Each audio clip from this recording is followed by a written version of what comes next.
revisando, pero al menos ya no tengo duda. Ok. Ahora sí que no me faltaría, pero ir repasando, ¿no? Sí, exactamente. Dicen que no, todo bien. Bueno, una cosa que les quería decir a los que un repaso de configuración electrónica. Bueno, entonces déjenme ir poniendo otra vez aquí la diapositiva de la configuración electrónica.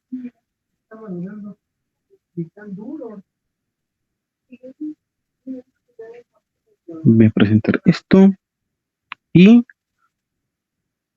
creo que con los de la mañana no habíamos terminado de ver lo de los enlaces químicos, ¿no? Y ni me acuerdo. Eh, habíamos visto que existían diferentes modelos acerca del átomo, porque pues inicialmente no se sabía de qué estaba hecha la materia y tuvieron que elaborar varios modelos de cómo se podía interpretar lo que era el átomo.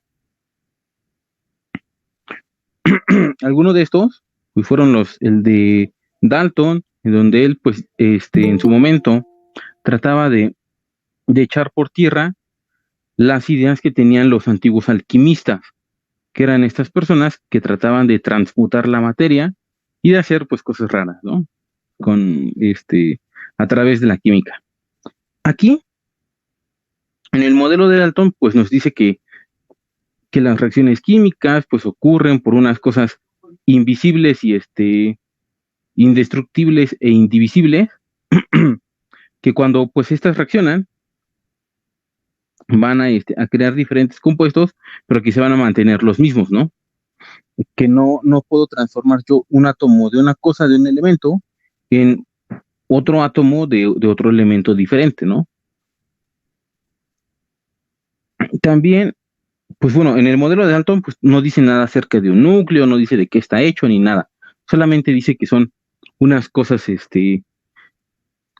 con las cuales se llevan a cabo las reacciones químicas, ¿no? Pero no describe más acerca del átomo. Es Thomson cuando se da el descubrimiento del electrón, pues que dice que el átomo tiene que ser una cosa que va a tener cargas eléctricas negativas. Y él decía, pues bueno, si esto tiene cargas eléctricas negativas, debe de existir algo con carga eléctrica positiva, ¿no? Y ya, pues él dice que están aquí puestas como si fueran pasas o chocolates en un pan, ¿no? Ya después viene Rutherford, que aquí ya se encuentra el protón, y ya dice, no, pues él tiene una región que es el núcleo, llena de un montón de cositas, que son los protones, que es ahí donde está el mayor peso del átomo, y aparte tiene los electrones, ¿no? Y como tiene cargas positivas y negativas, pues esto es neutro, ¿no? Ya después viene Bohr con su modelo de planetario, donde el núcleo es el Sol y los planetas son los electrones girando alrededor. Viene lo de la configuración electrónica. Básicamente, pues es cómo se encuentran distribuidos los electrones a lo largo de los niveles de energía u orbitales y estos subniveles, porque cada nivel va a tener un subnivel. Entonces, dependiendo del elemento, va a tener arreglado de forma diferente en los diferentes niveles y subniveles sus electrones. Hay que recordar que los niveles van del primero del uno, que es el que tiene menor energía, hasta el 8. Aquí en estas imágenes pues vienen hasta el 7 nada más, pero hay el 8 para los elementos más recientes. Y cada nivel pues tiene un subnivel. Ujú. Tiene subniveles, más bien, va a tener diferente cantidad de subniveles. Aquí, por ejemplo, el uno, el nivel uno, que aquí les decía que lo ponen en la notación de los gringos, que le ponen no, letra. Aquí, este es uno. No me aparece. Este va a ser uno, este va a ser dos, este va a ser tres, este va a ser cuatro, este va a ser cinco. 6 y 7, ¿no? Pues bueno, en estos, el 1 va a tener un subnivel 1, ese que está aquí. El 2 tiene dos subniveles, que es un subnivel S y un subnivel P. Hay de estos cuatro tipos, S, P, D y F, como dicen sopa de fideo, para que se acuerden, sopa de fideo. Y entonces, pues fíjense cómo un nivel como por ejemplo el 4 o el 5, pues van a tener un subnivel S, un subnivel P, un subnivel F, no D más bien, y después el F. Aquí, si un elemento, por ejemplo un gas noble, tiene todos los electrones aquí llenos, todos estos subniveles llenos, pues tendría en su última capa nada más, o sea, tendríamos que sumar aparte estos tres niveles, pero en la última capa de tendría 32 electrones. Aquí les ponía pues la cantidad que otra vez que pueden tener cada nivel: 2, 3, 10 y 14. Entonces, un elemento que tenga electrones hasta acá, por ejemplo, debe de tener llenos también los otros niveles. Aquí tiene 2, aquí tiene 8, aquí tendría 18 y aparte tendría 32 con 14 electrones aquí en su último subnivel, en su último nivel, ¿no? Aquí tendría 14. Y un elemento que tenga el quinto nivel lleno, por ejemplo un gas noble que ande por aquí, va a tener todos estos electrones y aparte en su último nivel va a tener lleno todos estos. O sea, se van llenando, cada vez un elemento va teniendo más y más y más electrones y va llenando estos niveles. Aquí como no se puede representar con el modelo de Bohr cómo se acomodan, como ya les había puesto antes, pues van a existir una cosa que es la regla de Moeller, esta reglita que viene aquí, que nos dice cómo tienen que estar dispuestos los niveles y los subniveles de electrones. Yo cuando lo lleno, cuando hago esto, esta cosa que no quiere, yo no los puedo llenar de forma horizontal, así, irlos llenando así, primero el S, después el P y después el D, ¿no? Yo no los lleno de esta forma, sino que yo los tengo que llenar de forma diagonal. Primero lleno el nivel 1S2, después el 2S2, después el 2P6, y así los voy llenando. Pero cuando llego, por ejemplo, aquí al nivel 3P6, yo no lo puedo llenar de forma horizontal, o sea, yo no me puedo saltar a sino que según esta regla, si yo quiero llenar los siguientes niveles con electrones, me tengo que pasar al de abajo, así como está señalada la diagonal. Primero tengo que llenar el nivel S para después llenar los niveles D. O sea, voy a seguir esta regla así en diagonal. Primero después y ya después puedo llenar de acá. Después acá abajo, en vez de llenar el nivel S, ya me voy directo como viene la diagonal, ya lleno que es el 4P6. Y si tengo que llenar más electrones de un elemento pues cada vez más grande, no me voy a pasar al 4D, no puedo, porque aquí la diagonal me indica que tendría que bajar al nivel 5S. Y ya una vez que lo llene, de aquí, ahora sí ya puedo pasar a de acá, al 4D. Y luego sigo hacia abajo y después hacia abajo. No los puedo llenar como digo aquí, como lo voy rayando, horizontalmente. Todos los niveles 3, todos los niveles 4, todos los niveles 5 y así, sino que tengo que seguir este orden de diagonal para poder llenarlos. Aquí, en esta imagen, les muestro las configuraciones, tanto la notación desarrollada como la notación de las flechas, les pongo de estos elementos. Fíjense cómo aquí va casi en forma diagonal, ¿no? Llenándose los electrones. Aquí el litio tiene solamente un electrón en el nivel 2S. El berilio tiene dos electrones aquí llenos y nada acá. no tiene nada acá.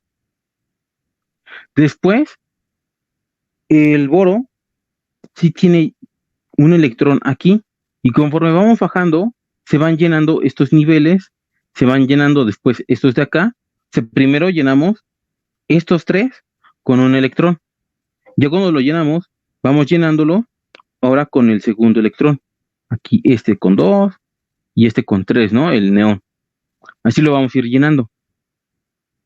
Aquí, como les digo que aquí tendría que decir cloro, no le he cambiado, pues he estado haciendo las demás presentaciones. Ahí dice carbón, ¿no? Carbón. El del carbón, aquí tenemos la notación desarrollada, es la que ahorita estaba atrasito. Tenemos esta configuración ya en la forma de diagrama de las flechitas, donde le llenamos el nivel 1S, el 2S y aquí, los niveles P. Fíjense que como los P son 3, les tienen que poner aquí X, Y y Z. Porque este es uno que puede llenar 2 electrones, este es otro y este es otro. Esto va a ser más importante más adelante, porque el cómo están dispuestos estos electrones aquí y este nivel S va a ser bien importante para cuando explique la parte de la química orgánica.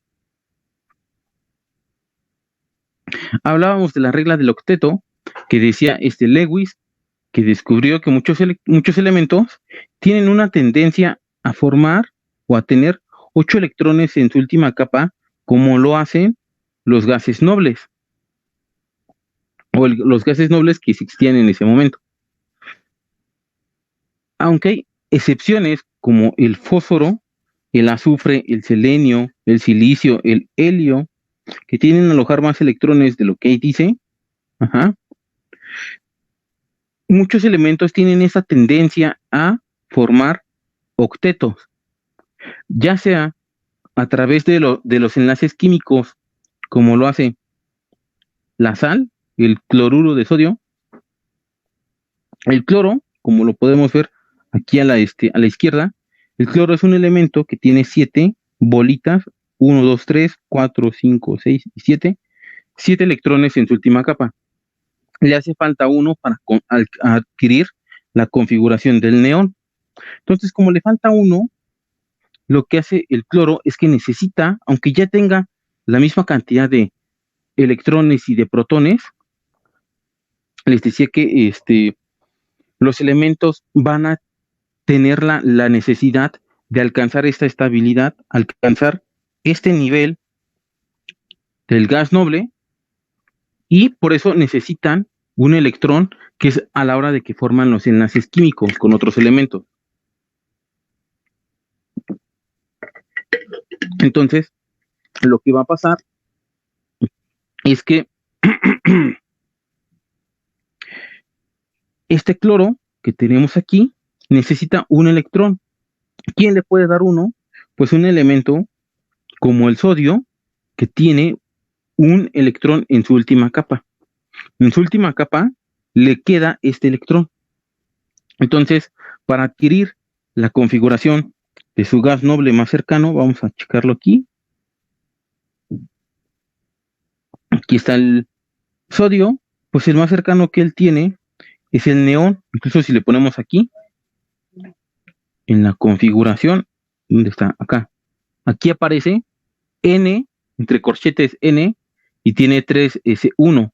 Esto quiere decir que este elemento en su última capa tiene un electrón y su configuración se asemeja más al gas noble del neón.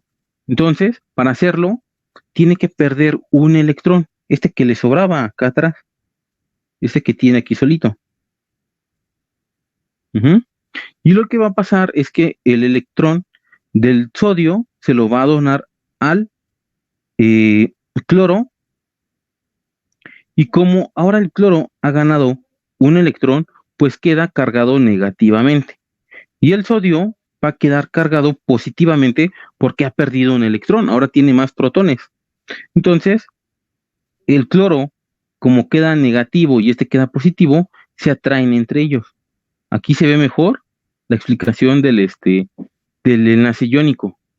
Otros elementos, como por ejemplo el carbón y el oxígeno, van a formar enlaces covalentes. En estos también tratan de llenar el octeto, pero fíjense cómo aquí el hidrógeno tiene un electrón también. El carbono tiene 4 y necesita otros 4. Pues lo que hace, por ejemplo, en el metano, es que el hidrógeno le presta un, electrón al carbón, pero más que prestárselo, se lo comparte. Así, al compartirlo, al dejarlo por aquí entre ellos, el carbono alcanza el octeto. Aquí, como dice, a ver la pregunta, ¿cómo, profe, el metano, cómo lo pudo hacer si el subnivel del, si el subnivel del I es 1S, 2, 2P2? Aquí, en este caso, si regresamos aquí a la configuración eh, del carbón, lo que va a pasar es que el carbón va a ir llenando estos orbitales cuando se juntan eh, el hidrógeno para formar el metano. Aquí van a llenar estos, va a llenar va a llenar y va a llenar este. No sé, porque está como que está medio raro. ¿Cómo pudo ser si el subnivel del hidrógeno es 1S1 y el carbón 2P2? Ah, pues acá, en el caso del hidrógeno, lo que hace es que en vez de darlo, de donarlo, como lo hace el cloro, lo comparten. No se lo está dando, no se está quedando sin ese electrón, sino lo que está haciendo es que lo está compartiendo. El hidrógeno, que es el elemento pues más pequeño, vamos a ponerlo aquí, tiene solamente un electrón. Entonces, como aquí se ve, ¿no? Tiene ese electrón y tiene esa configuración, ¿no? 1s1. Pues bueno, en el caso del hidrógeno, el hidrógeno tiende a dar ese electrón porque es el único que tiene, aunque también en algunos casos de su configuración, pues suele tener la capacidad de aceptar un electrón. Por lo general, este tiende a darlo. Porque pues en su capa, en su única capa que tiene, y en su único electrón que tiene, para él es más fácil darlo que recibir otro. Entonces lo que pasa es que este electrón lo va a compartir con el carbón y así el carbón alcanza este nivel de los 8. También, como los están compartiendo, el carbón también le comparte uno de sus electrones al hidrógeno que alcanza los dos. Así no se queda como en este caso de acá, no se queda el elemento con un electrón de menos y este con un electrón de más, sino lo que hacen en el enlace covalente es que se compartan ambos electrones, como aquí, como en el caso del agua. Ay, se me mueve mucho. Aquí el hidrógeno lo está compartiendo, así el agua alcanza los 8, el oxígeno alcanza los 8, pero también, fíjense aquí, también lo comparte con el hidrógeno. Así el hidrógeno alcanza también el otro electrón que necesita. Así ya no lo roba y se lo queda como en este caso de aquí, que aquí queda el litio con dos electrones, estos dos de aquí, y el flúor con sus 8 electrones ya completos. Ajá. La diferencia entre uno y otro es que, ay, es que se comparten y en el otro lo toma. En el enlace covalente, como lo están compartiendo, hay una mayor fuerza de atracción entre los elementos, porque ya no se trata de diferencias de cargas eléctricas, sino que se trata de que entre ellos se están compartiendo las fuerzas que atraen a los electrones. Entonces se hace más fuerte ese enlace. También aquí, por ejemplo, en el dióxido de carbono, al oxígeno le hacían falta 2 electrones. a este también. Y el carbono pues tiene 4. Lo que pasa es que va a compartir con el oxígeno 2 y 2.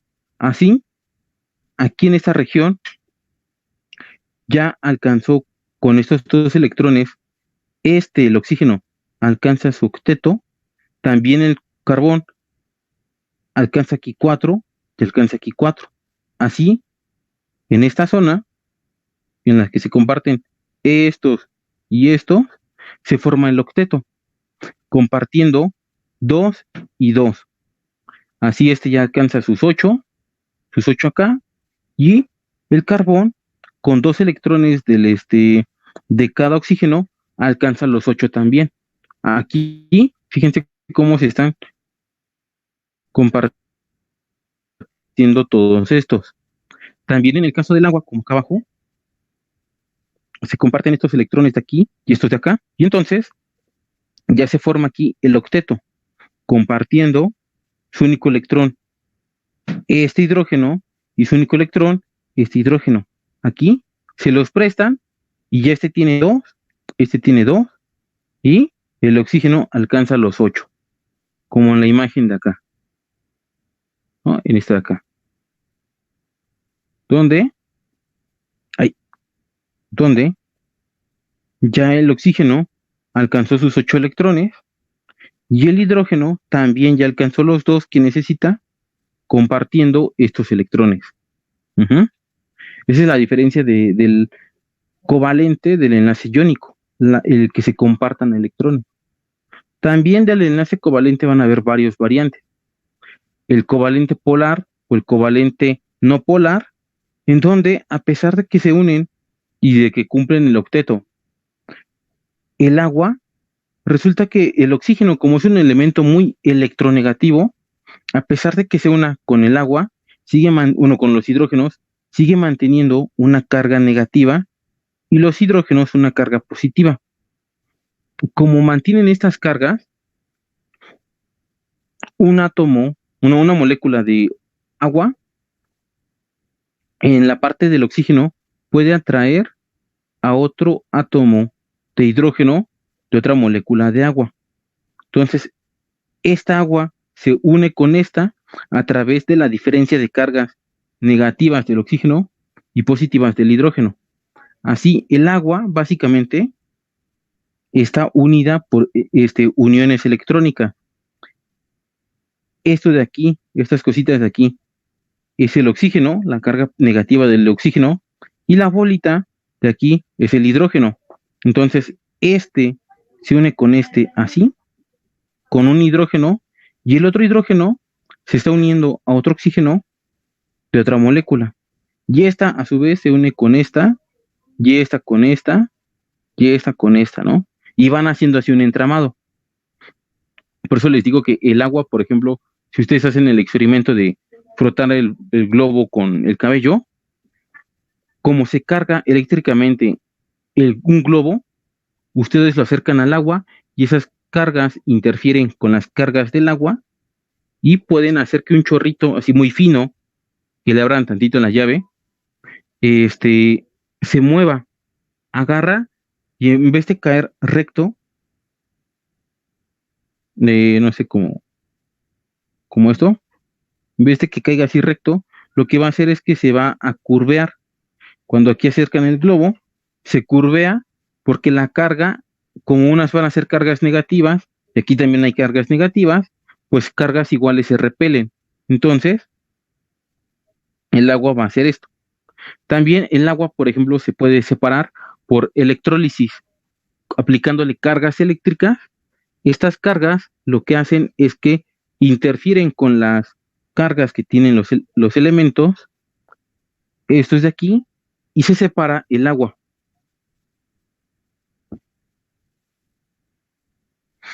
Habíamos visto o habíamos hablado también acerca de las fuerzas de Van der Waals, que también existen por diferencias de cargas, pero estas van a ser fuerzas residuales, fuerzas que apenas si sobran, a diferencia de estas que sí son cargas que frecuentemente tienen los elementos.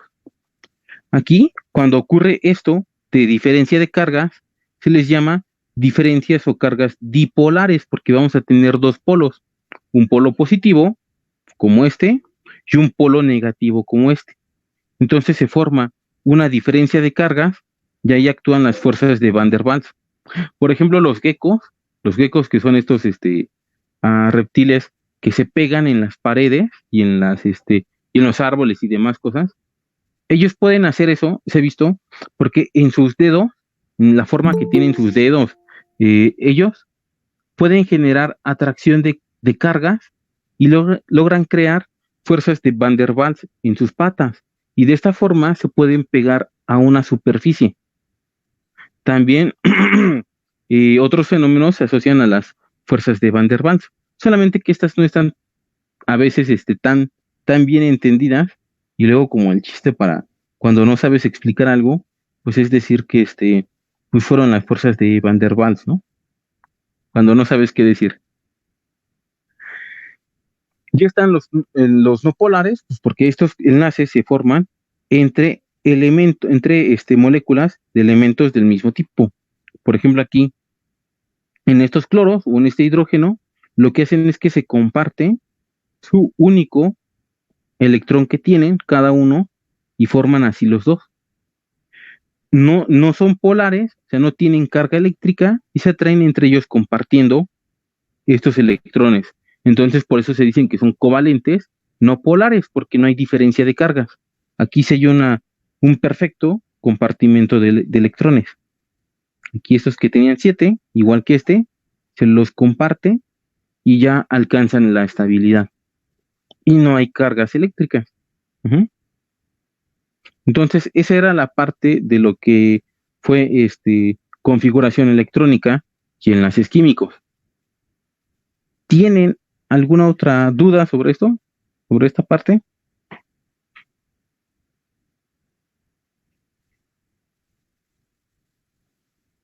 ¿Alguna duda o alguna pregunta o algo?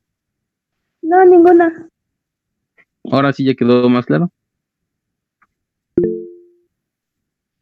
Profe, Sí. una pregunta. Sí. ¿Vas a dar alguna parte de alguna clase de carga de los elementos o la tenemos que aprender por nuestra cuenta? ¿Cómo carga de los elementos? ¿Qué carga tienen a la hora de los estados de oxidación? Exactamente. Uh-huh.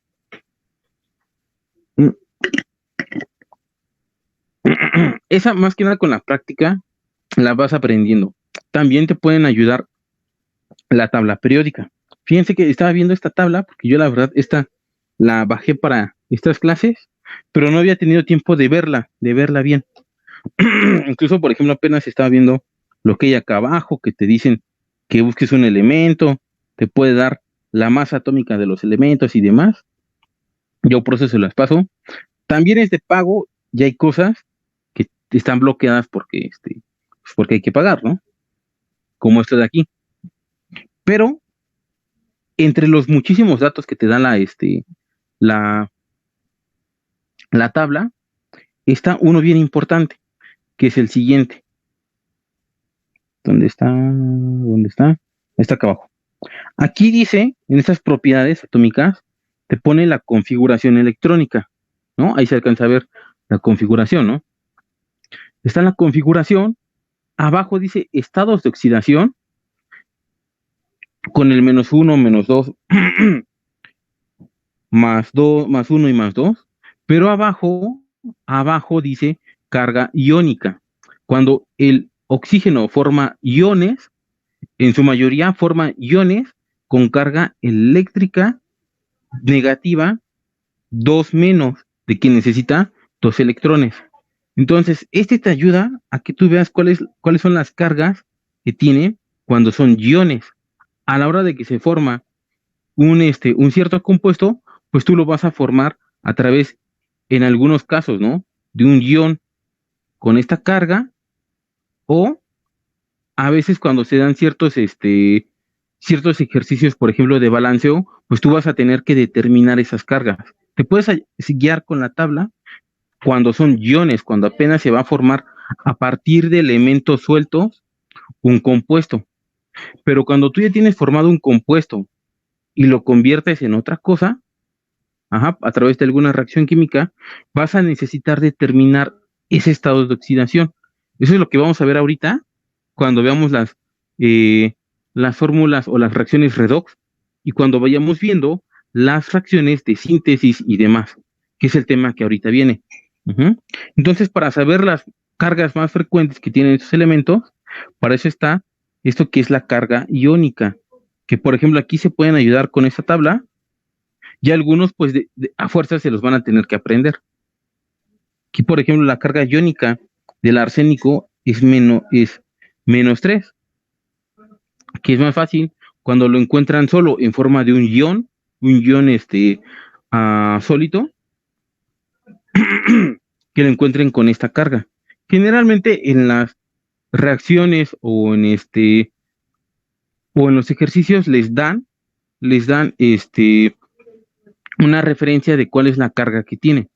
Solamente ya en niveles pues, más avanzados, ahí sí les dicen, determínate la carga. A ver, aquí hay una pregunta que no alcanzo a ver. Dice, ¿qué número de oxidación tiene el elemento que representa? ¿Qué número de oxidación tiene el elemento que representa la configuración electrónica 1s2, 2s2, 2p6, 3s2, 3p6? Aquí, en este caso, te dan ya una configuración. Bueno, en el caso de la compañera, que es su pregunta, yo lo estoy viendo de otro lado, te ponen Aquí, esa es una de las preguntas difíciles que les pueden llegar a poner, porque ustedes tendrían que ver cuántos electrones tiene tienen que contarlos todos de cada los niveles y subniveles para que sepan cuántos electrones tiene. De esta forma, ustedes pueden saber de qué elemento se trata, porque como es una configuración electrónica, el total de electrones va a ser igual al total de protones. Si les dice, por ejemplo, me lo voy a inventar ahorita, ¿no? Todavía no lo hago. Tiene 20. Pues si tiene 20 electrones a la hora de sumar todos estos numeritos, entonces debe de tener 20 protones, porque serían las cargas eléctricas positivas. Yo haría eso y yo buscando en la tabla, porque les van a dar una tabla, busco el elemento que tenga el número 20, por ejemplo, y ya yo determinaría de qué elemento se trata. ¿Cuál es el elemento? No sé, con el número 20, ¿no? Aquí voy a hacer voy a poner un pizarroncito para que lo vayamos haciendo, ¿no? Dice la configuración, la voy a copiar del otro dispositivo aquí. Dice que tiene una configuración 1s2, 2s2. Es de cloro, profe, me equivoqué, creo que es 3P5, no es 3P5. Ajá, sí es de cloro. 3P5. Entonces, a ver, es 2P6, sí está bien. 3S2. Y dices que tendría que ser 3P5, ¿no? Sí, es el cloro. A ver, entonces, en este caso, yo tendría que sumar todos estos números. Porque aquí, a ver, ¿dónde es esto? Porque aquí, este elemento, lo que me está marcando es que su nivel 1 lo tiene lleno con 2 electrones. Esto es de acá. Su nivel 2 en el subnivel S también tiene 2. Tiene un subnivel P con los 6 llenos. Tiene un nivel 3 en su subnivel S, tiene 2. Y en su último nivel, que es el subnivel P, aquí tiene 5 electrones. Entonces yo tendría que sumar todos estos numeritos de arriba. Tendría que ser la suma de 2 más 2 más 6 más 2 más 5, que esto me daría 10, 12, 17, ¿no? Sí, 17, ¿no? Si no estoy tan perdido o tan dormido ahorita, este sería un 17. Entonces vamos a buscar el elemento que tenga el número atómico 17, que decías que era el cloro, ¿no? Como recuerden, la configuración electrónica es cuántos electrones tengo yo de un elemento, cómo están arreglados en los orbitales, pues entonces tengo que buscar el elemento que tenga 17 electrones y por lo mismo va a tener 17 protones, estos de aquí. Entonces su número atómico, como les decía, es 17, yo lo busco en la tabla y, mira, es el cloro. De esta forma yo puedo hacer, determinar cuál es ese elemento. Así les pongan otra configuración más fea. Me voy a inventar una, ¿no? En este momento. Vamos a poner esta aquí. Voy a inventarme una. Voy a poner, que como es inventada, a ver si sí existe, ¿no? También. A lo mejor estoy bien menso y no la pongo bien, ¿no? O a ver. Mejor, ya sé. En este momento ahorita voy a buscar la de un elemento, así cual sea, y lo que ustedes van a hacer es que los van a sumar y me van a poner el número atómico aquí en el chat, ¿sí? Ahorita desconecto esto y yo pongo, para que no vean la tabla, cuál es el que voy a utilizar. Voy a buscar la configuración de un elemento, la pongo y lo que ustedes tienen que hacer es que tienen eso, que sumar todos los electrones que tenga ese elemento. Voy a poner uno no tan manchado.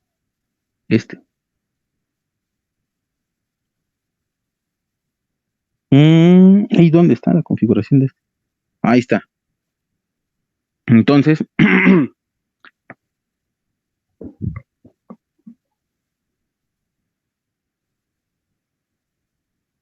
la voy a escribir. Ya se la voy a escribir aquí en el chat.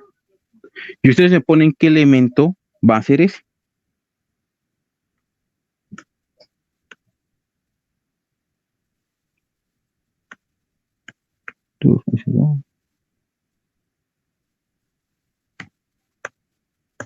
PC.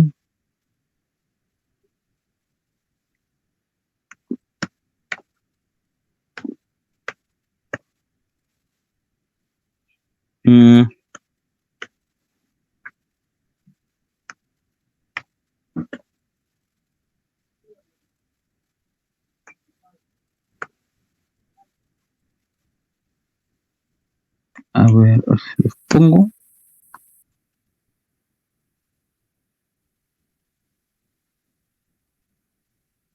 Ahí está. Es esa. Entonces, lo que tienen que hacer es sumar todos los electrones y una vez que los hayan sumado, tienen que ver qué elemento es ese.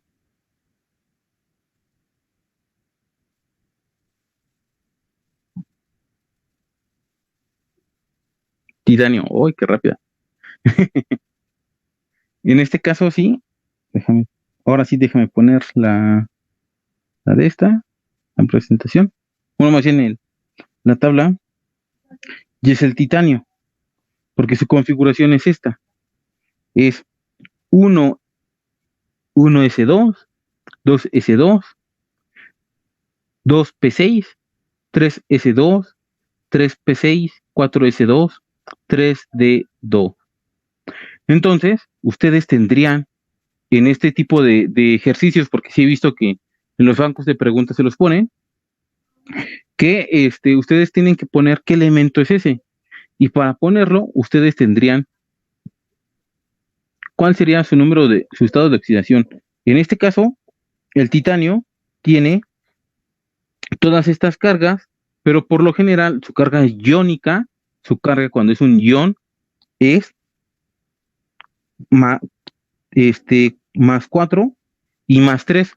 Son positivos porque como son metales, los metales, recuerden, tienen la tendencia a dar electrones, no a recibirlos. Y aquí tiene esta carga iónica que es Ti más 4 y más 3. En las reacciones de óxido-reducción, en este caso, más adelante, tenemos que ver que el chiste de esto es que nosotros determinemos el estado de oxidación de los productos y de los reactivos para ver en qué caso se va a reducir y en qué caso se va a oxidar. Ahorita vamos a pasar esa parte. ¿Tienen alguna otra duda o alguna otra pregunta o quieren poner otro ejercicio para que lo veamos? Si no, para que ya pase a la parte de reacciones.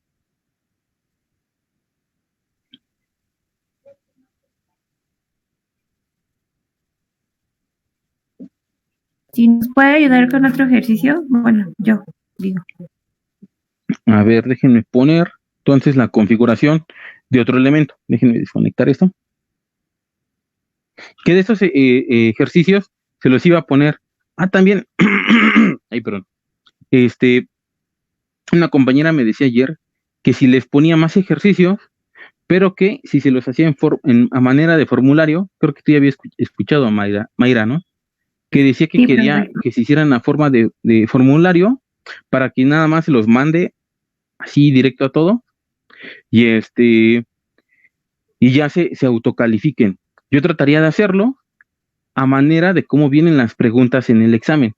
Se mandaría varios, pero trataría de ponerlos así como vienen puestos en el examen, para que ustedes hagan ejercicios, pero que también ustedes puedan ver cómo son las preguntas que vienen en el examen.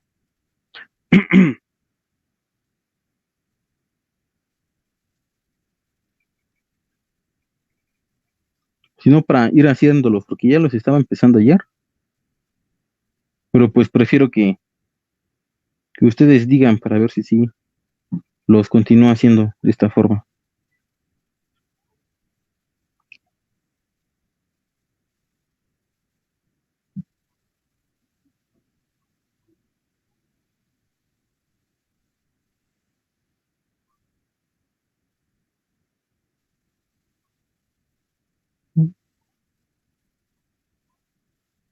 Mientras aquí ya estoy escribiendo el otro ejercicio. 1S2.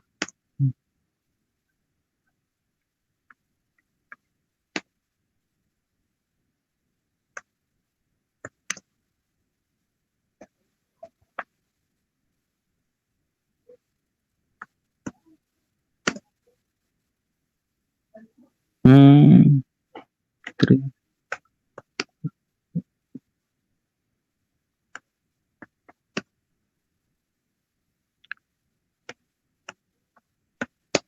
3 de 10 y a ver.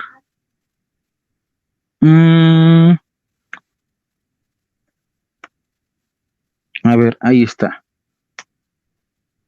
¿Qué elemento sería ese? Ese de ahí.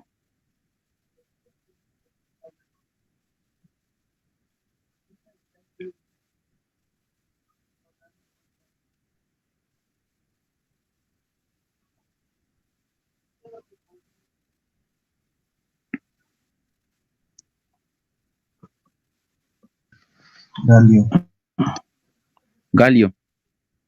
El galio tiene esta configuración que es. No, eso no es. Es este de aquí. Ahí está. Es el galio que tiene esta configuración.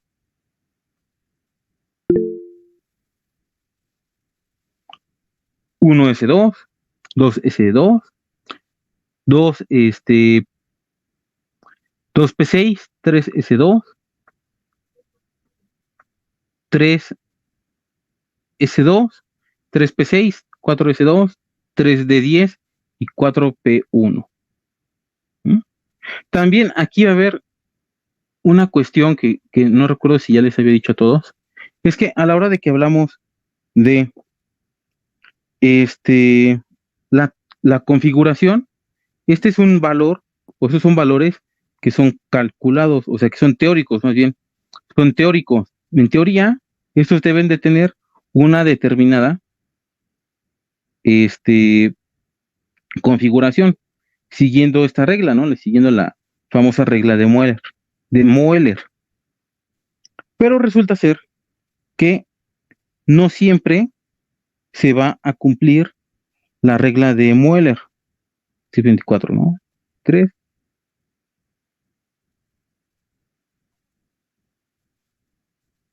Caray. Es que aquí me faltaron estos. Ahí está. 24. ¿No? Aquí están estos. Y a la hora de que yo le doy aquí, me dice sale esta leyenda.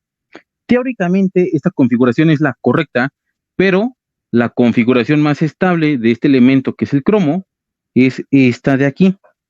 Ujú. ¿Qué pasa en este momento? Bueno, lo que pasa es que ciertos elementos presentan una excepción a la configuración electrónica siguiendo las reglas de Moeller y estas reglas acerca de cómo se pone la configuración. Hay elementos como el cromo, elementos también. Aquí se forma una como cruz, sí, como una L, el cromo, molibdeno y el niobio presentan esa excepción, pero también varios de los lantánidos y actínidos, estos de hasta acá abajo, en morado y como casi rosita, estos elementos presentan excepciones. Entonces aquí la configuración que me pide es que yo le quite un electrón al subnivel S y se lo pase aquí. Y aquí esta es la configuración electrónica correcta. Yo dudaría muchísimo, pero muchísimo, que les pongan algún ejercicio donde pidan la configuración, pero que les pongan este valor excepcional del cromo o del oro o del niobio o el molibdeno o de alguno de los actínidos. Si les piden configuraciones van a ser de elementos pues más más estables, que su configuración sí se puede hacer con la regla, como el cloro o el bromo o el calcio o el potasio, estos de acá. No creo que o el hierro también, no creo que les vayan a poner uno de los casos excepcionales, porque pues sería lo más pues manchado que se podría hacer en el mundo, ¿no? Como que pues, ¿para qué lo haces, no? O sea, si de por sí está difícil para los chavos que puedas poner una cierta configuración, ahora ponte la configuración, pero la excepcional del cromo, ¿no? Sería como de, no manches, ¿no?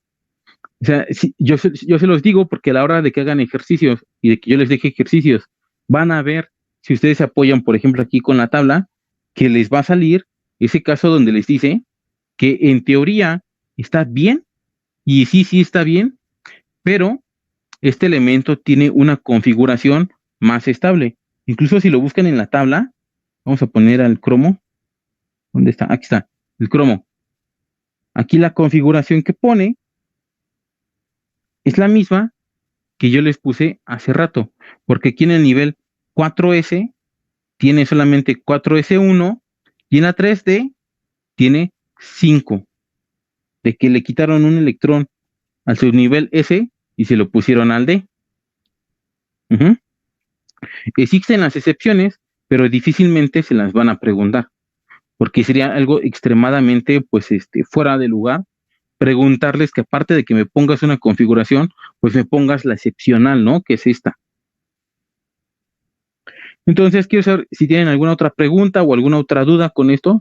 Ya para más ejercicios, pues los pondría en ejercicios que les voy a mandar, ¿no? Más ejercicios los vemos ahí. Pero quiero saber si tienen alguna duda con esto, con la configuración, o si ya pasamos a la parte de las reacciones químicas. Porque pues no quiero seguir avanzando si siguen teniendo dudas, ¿no?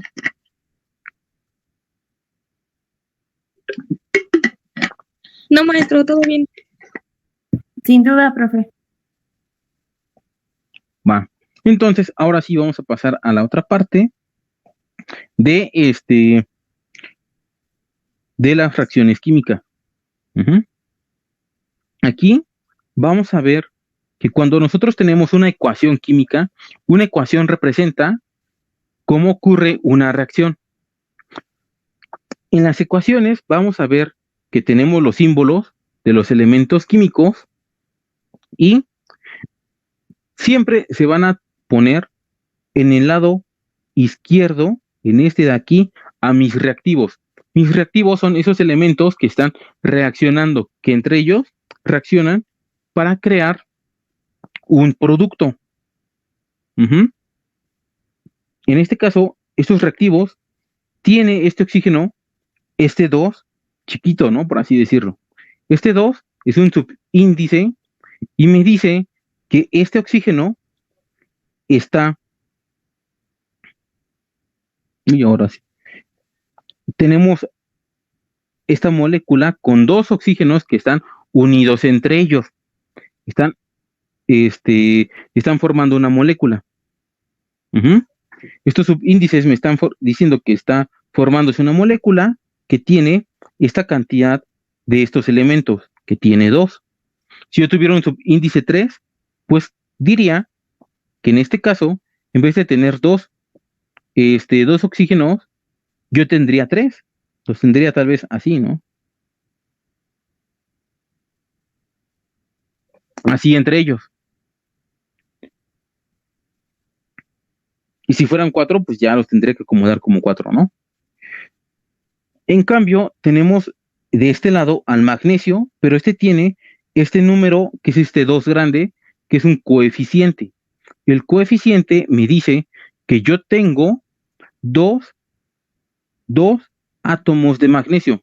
No están formando una molécula, no están unidos entre ellos, sino que los tengo por ahí dispersos a estos dos átomos de magnesio.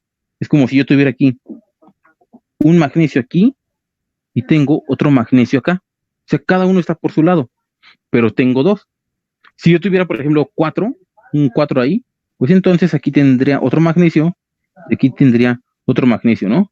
No necesariamente están reaccionando entre ellos, sino que en mi espacio donde yo estoy haciendo esta reacción, tengo a estos separados. Ahora, los borro estos, y del otro lado, aquí en mis productos, tengo esta flecha. Esta flecha me indica hacia dónde ocurre la reacción. De mis reactivos se convierten a mi producto. Puedo tener otra flecha hacia el otro lado, en sentido contrario, y esto me diría que esta reacción puede ser reversible, que tanto se pueden formar mis productos a partir de mis reactivos, o que a partir de este producto se puede desintegrar y formar estos reactivos. Ahorita vamos a ver ejemplos de esto. Aquí, como este producto tiene este coeficiente, quiere decir que cada magnesio que tenía aquí reaccionó con un átomo de oxígeno. Lo que hicieron fue que tenía aquí mis dos oxígenos y tenía por aquí mi magnesio y mi magnesio, ¿no? Y lo que pasó es que estos reaccionaron y ahora tengo dos moléculas de óxido de magnesio, una aquí y otra por acá. Tengo estas dos, por eso tiene aquí un coeficiente. Entonces, en todas mis reacciones, yo tengo que estar al pendiente de mis coeficientes y de los subíndices.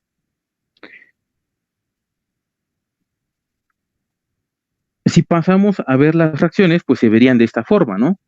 Aquí tengo este cloro en forma de gas y este hidrógeno en forma de gas, que están unidos entre ellos, y a la hora en la que reaccionan, vamos a ver que un cloro se une con un hidrógeno y forman ácido clorhídrico.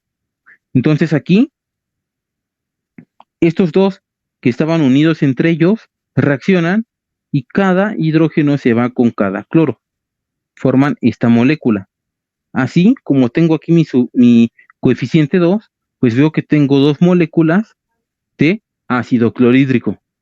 Mientras que de este lado tengo una molécula formada por dos cloros y otra por dos hidrógenos, ¿no? Que sería la forma ya visual de ver las fórmulas de este tipo. Vamos a ver aquí las reacciones, los tipos de reacciones que hay, y la más simple, pues son las reacciones de síntesis simple. Aquí, de estas, es cuando se forma un producto más complejo a partir de ciertos reactivos. Estas reacciones de síntesis son bien fáciles de reconocer porque se producen dos, ocurren con dos o más elementos y se combinan para formar un compuesto. Ya puede ser que sean dos elementos, como por ejemplo aquí, hidrógeno y agua y oxígeno para formar el compuesto agua. O como en este caso, que tengo el compuesto monóxido de carbono más oxígeno para formar dióxido de carbono. Ujú. También otro tipo de reacciones es cuando un elemento y un compuesto se combinan para crear un nuevo compuesto, ¿no? Como en este caso. Este es el primero, átomos y átomos para formar compuestos. Y este es el segundo, compuestos y un átomo para formar un compuesto diferente. Acá abajo tenemos el amoníaco, que es hidrógeno, que está reaccionando con nitrógeno para formar amoníaco. Ujú. Noten que aquí estos tienen aquí abajo o a un lado esta G. Aquí tienen estos, por ejemplo, este de aquí tiene una S. Estos lo que simbolizan es en qué estado se encuentran. Estos de acá arriba están en estado gaseoso. Este es un gas de hidrógeno, un gas de oxígeno, se combinan para crear agua en forma gaseosa, en forma de vapor. Este dióxido de carbono, en este caso el monóxido, este que es carbono con oxígeno, es monóxido de carbono, está en forma de gas, se combina con el oxígeno en forma de gas en la atmósfera y forman el gas dióxido de carbono.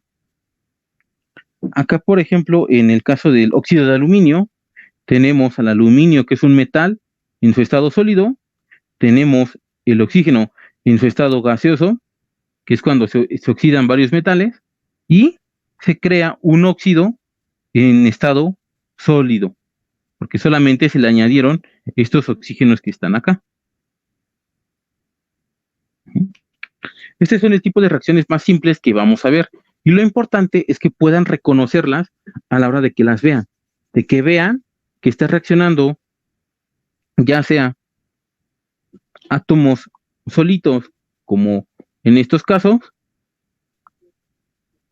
el hierro con el azufre para formar sulfuro de hierro, o por ejemplo, el cloro y el potasio para formar cloruro de potasio. O como aquí, que tenemos a un compuesto que es el monóxido de carbono con el oxígeno para formar otro compuesto más complejo, que es el dióxido de carbono. Así como existen las reacciones de síntesis, también van a existir las reacciones de descomposición. En esta, una sola sustancia se descompone o se va a romper, produciendo ya sean dos o más sustancias distintas que eran, en el caso, por ejemplo, de la síntesis. Si yo tengo esta reacción de síntesis que forma agua, yo también podría verlo a manera inversa de que el agua, si lo rompo, me quedan átomos de hidrógeno y átomos de oxígeno. Ahora sí que la descomposición es como la versión inversa, ¿no?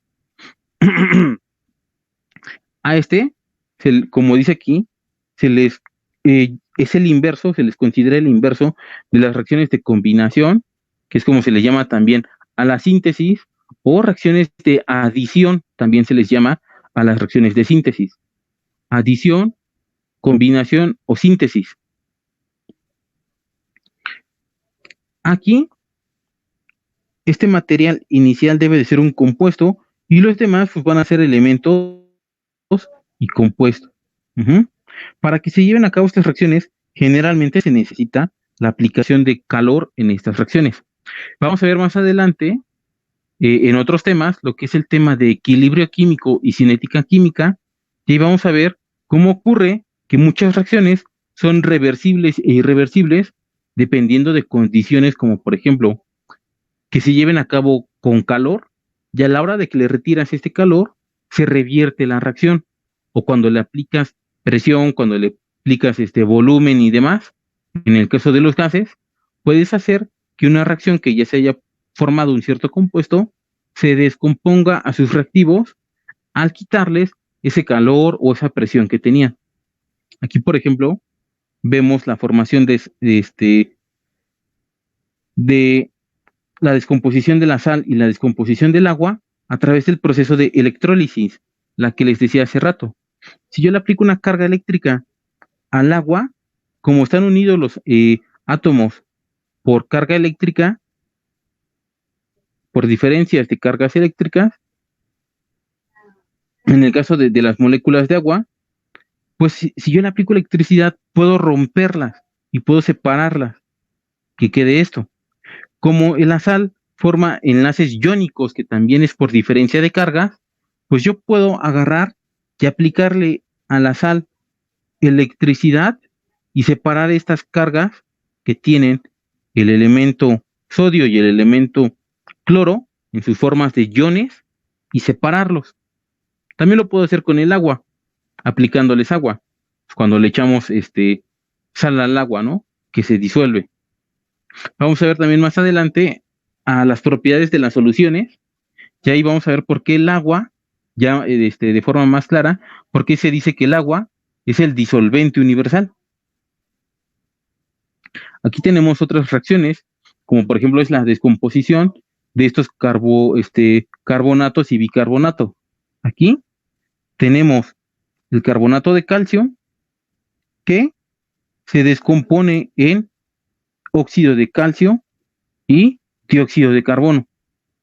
Aquí, este carbón que tenemos aquí se une con uno de los oxígenos que tiene este carbonato, y se desprende como dióxido de carbono, y entonces, más bien, se toma dos oxígenos y se desprende como dióxido de carbono, y el carbón que queda aquí, el oxígeno que queda aquí, se une al calcio que tenemos acá y se forma óxido de calcio. Aquí en el bicarbonato que tenemos acá, este es un bicarbonato, ¿qué va a pasar? Pues este hidrógeno, como aquí tenemos este paréntesis, este 2 está multiplicando a todo lo que está dentro. Entonces tenemos 6 átomos de oxígeno, porque 2 por 3 son 6, tenemos 6, tenemos 2 átomos de carbono, 2 átomos de hidrógeno, y como este está solito, solamente tenemos un solo calcio. Entonces, ¿qué pasó? Pues aquí se separó otra vez el carbono con el oxígeno como dióxido de carbono, los hidrógenos se unieron al oxígeno y se separaron como agua, y quedó el óxido de calcio. Aquí abajo, por ejemplo, tenemos el caso de una descomposición de un hidrato. Este es una molécula del sulfato de cobre, pero a este sulfato de cobre está hidratado porque tiene 5 moléculas de oxígeno unidos a estos, a este sulfato de cobre. A este compuesto nosotros lo tendríamos que nombrar como sulfato de cobre pentahidratado, porque tiene 5 moléculas de hidrógeno, no más bien de agua, pegados a él. Aquí si se fijan, aquí chiquitito, tiene un punto. Este puntito que está aquí dice que están unidos estas moléculas de agua al sulfato de cobre. Entonces, cuando se da esta descomposición, pues lo que ocurre es que se deshidrata. Es una descomposición de hidrato. Entonces se va a deshidratar y queda el sulfato de cobre, y tenemos el agua que se libera solita. Y se van ahí estas 5 moléculas de agua. Acá abajo tenemos también otros ejemplos, como el ácido carbónico, que se descompone en dióxido de carbono y en agua. El peróxido de hidrógeno, que es el agua oxigenada, se puede descomponer en agua y oxígeno. El clorato de potasio se puede descomponer en cloruro de potasio y desprender oxígeno. Y así son todas estas reacciones, ¿no? Hay varios ejemplos de cómo se dan la descomposición. Vamos a tener también las reacciones de desplazamiento, que ayer les explicaba aquí en la clase, para que las reconozcan y se las imaginen. Imagínense que aquí es cuando hacen el chapulineo con sus amigos, ¿no? O con sus amigas. Aquí están ustedes o está alguien con alguien más y entonces este va a ser el chapulín.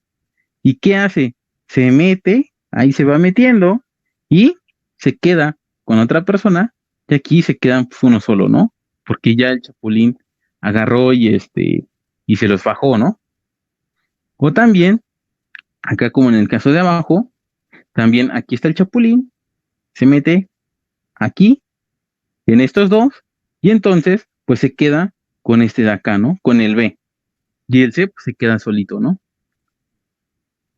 Así como se dan las relaciones de chapulineo, pues aquí ocurre el desplazamiento de la misma forma. Aquí tenemos un elemento, tenemos este compuesto que está hecho de dos, llega el chapulín, llega este elemento y va a reemplazar a uno de ellos, ya sea que reemplace al compuesto B o reemplace al compuesto C. Ujú. Se produce el desplazamiento, pero para saber si sí se puede llevar a cabo o no, si este elemento puede reemplazar al otro, es necesario ver la tabla de actividad de los metales y de los halógenos, ya que esta está escrita en orden decreciente del más activo que puede reemplazar a los demás al que puede hacerlo menos, acá abajito. Aquí en una reacción es más fácil que el rubidio reemplace a todos estos elementos en una reacción cuando están formando un compuesto. Por ejemplo, el zinc, el magnesio, el aluminio, el hierro pueden sustituir al hidrógeno y el hidrógeno puede sustituir a estos de aquí, al mercurio, a la plata, al oro. Estos se descomponen al calentarse. Estos desplazan al hidrógeno en el vapor de agua y este desplaza al hidrógeno en agua fría del vapor que se produce de eso. Y aquí tenemos a los halógenos, se me va esta cosa, a los halógenos que tenemos el flúor, el cloro, el bromo y el yodo. Esto quiere decir que es más fácil que el flúor reemplace en alguna reacción, desplace al cloro o al bromo o hasta el yodo, que estos puedan reemplazarlo a él.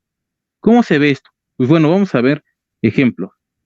Aquí tenemos al yoduro de sodio, este de acá arriba. Ahí tiene el sodio, Na, y al lado la I, esa es una I mayúscula, que es el yodo. Y aquí va a llegar el bromo. Como veamos acá, el bromo está por encima de la tabla de actividad del yodo. Entonces el bromo lo puede reemplazar.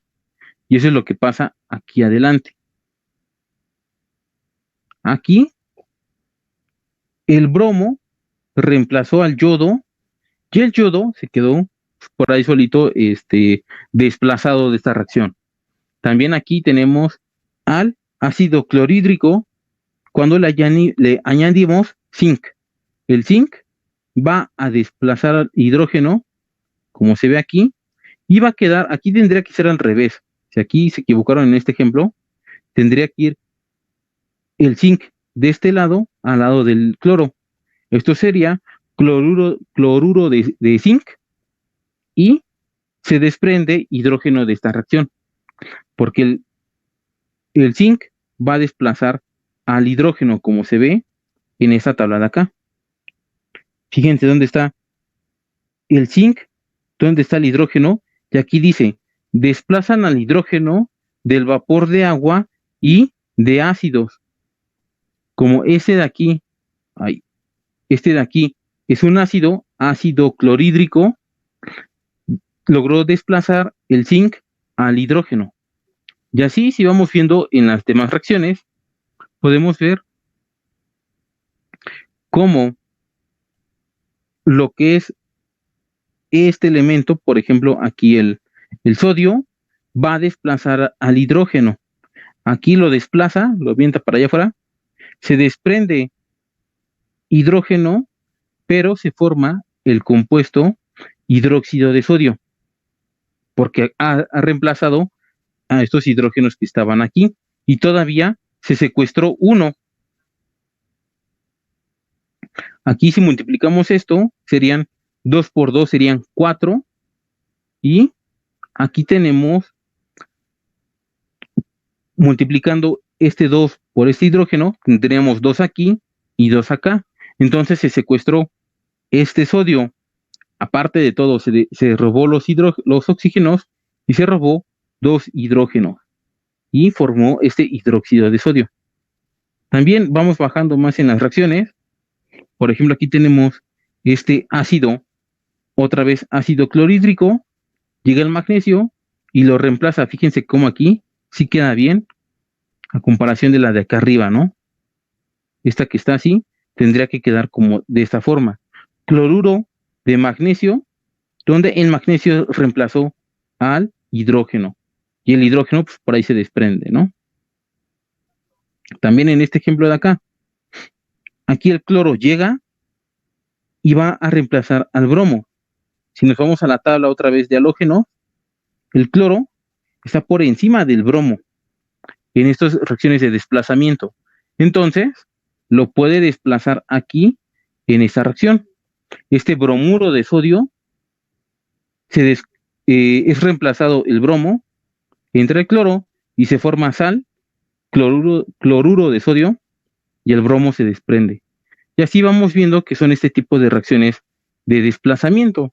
Como llega un aprovechado, como aquí como el litio, le quita el lugar al hidrógeno y se forma cloruro de litio, ¿no? Y así se van a formar este tipo de reacciones. Entonces, cuando vean estas reacciones en donde tienen que poner mucha atención, donde se ve que este elemento de acá, por ejemplo, este de acá, el hierro, le quitó el lugar, está en el mismo puesto que tenía el hidrógeno, y el hidrógeno por acá se desprendió, pues entonces, esta es una reacción de desplazamiento. Aquí este es ácido sulfúrico, este es hierro, y se forma sulfuro de hierro, y se desprende hidrógeno. Vamos a tener estas otras reacciones, que si estas eran de desplazamiento, los podríamos también llamar desplazamiento simple. Pues ya del otro lado vamos a tener de doble desplazamiento.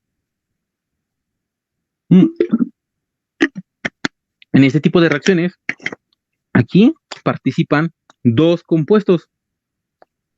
Mientras en estas era un elemento y un compuesto, aquí en estas van a ser dos compuestos en donde se van a reemplazar. Aquí van a participar principalmente los cationes, los que tienen la carga positiva. En estos se van a intercambiar los cationes de un compuesto con el catión del otro. Aquí también se pueden decir que cambian los cationes de compañeros de aniones. A ese tipo de reacciones se les llama como la metatesis, aquí como dice, metatesis, que significa cambio de estado o cambio en el estado. Una reacción, como por ejemplo una neutralización, que la vamos a volver a ver en la diapositiva de adelante, es una reacción de doble sustitución. Aquí, este sodio lo que hizo es que reemplazó a este hidrógeno. Y este hidrógeno lo que hace aquí en forma de venganza es reemplazar al sodio. Entonces aquí ya queda este sodio con el cloro y el hidrógeno con el hidróxido. Se forma agua y se forma cloruro de sodio. También en estas reacciones de acá abajo vamos a ver cómo El sodio otra vez va a intercambiarse con esta plata y la plata, pues vengativa, agarra y reemplaza al sodio de la sal. Entonces se va a formar cloruro de plata y se forma nitrato de sodio. En el ejercicio también de abajo, o en el ejemplo de abajo, también pasa lo mismo. Aquí tenemos el Ki, que es yoduro de potasio, que va el potasio a reemplazar al plomo en esta reacción. De que sería nitrato de plomo que tenemos aquí, va a reemplazar al plomo y vamos a tener yoduro de plomo aquí y tenemos nitrato de potasio acá. Uh-huh. Entonces vamos a tener muchos ejemplos de estas reacciones. Por ejemplo, las de acá abajo. Tenemos aquí, ¿dónde estaba yo? Aquí está. Tenemos esta de acá, ¿no? Tenemos fluoruro de calcio y ácido sulfúrico. Aquí lo que pasa también es que el hidrógeno cambia al calcio, cambia al hidrógeno, y entonces tenemos ácido carbónico de aquí, ácido carbónico, y tenemos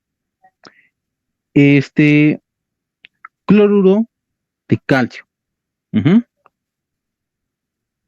Vamos a tener muchísimos ejemplos de este tipo de reacciones. Aquí tenemos ahora las neutralizaciones.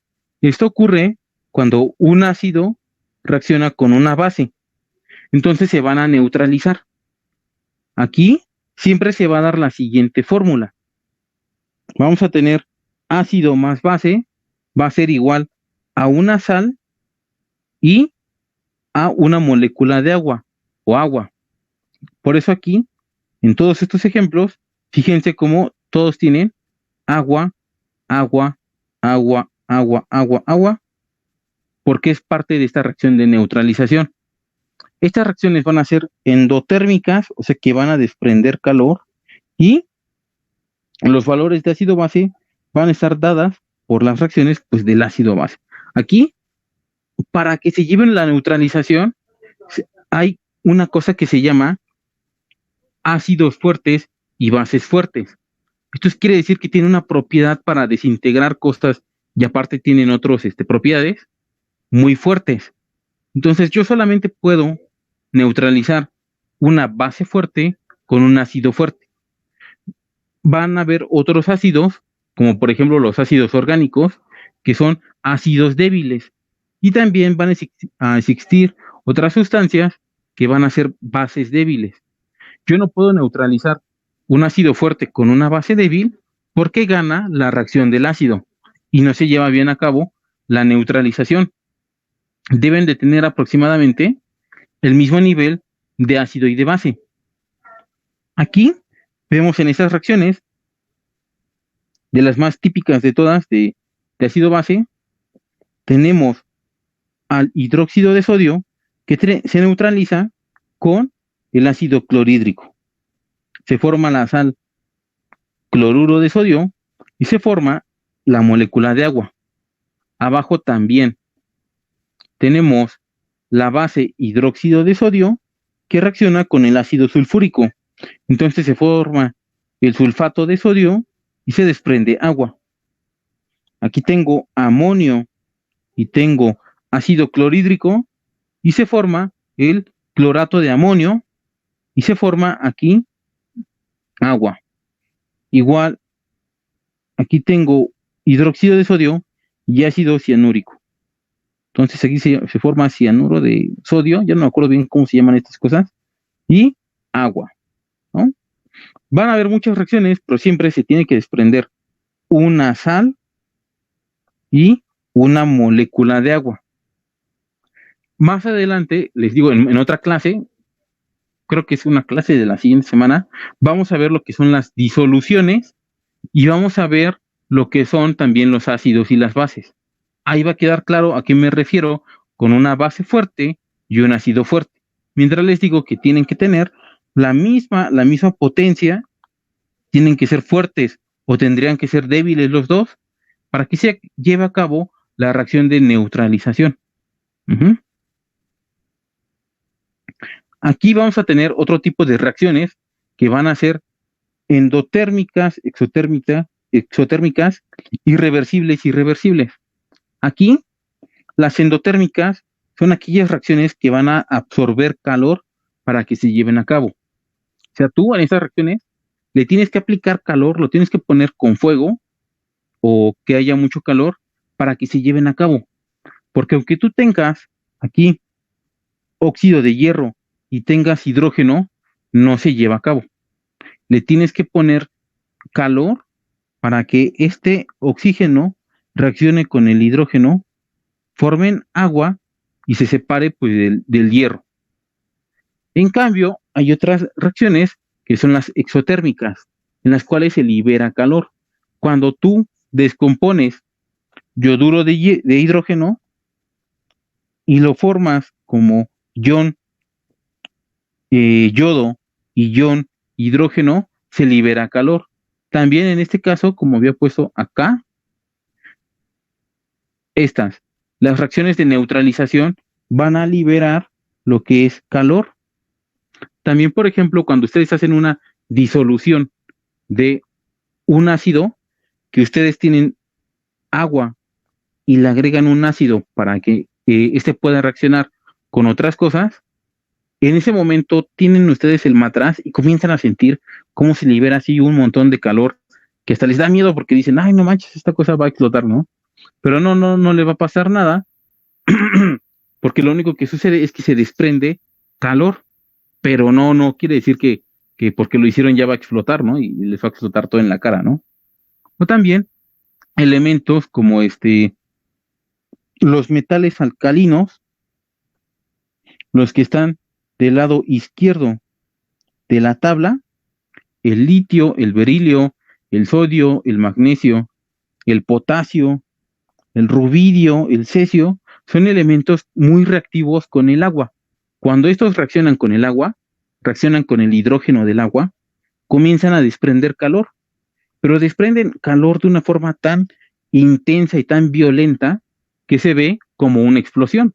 Si ustedes le echan un poquito de litio a agua y de repente ¡pah!, explota esta cosa, porque ese litio empezó a reaccionar con el agua y de repente fue tanta la liberación de energía que pues explotó. Uh-huh.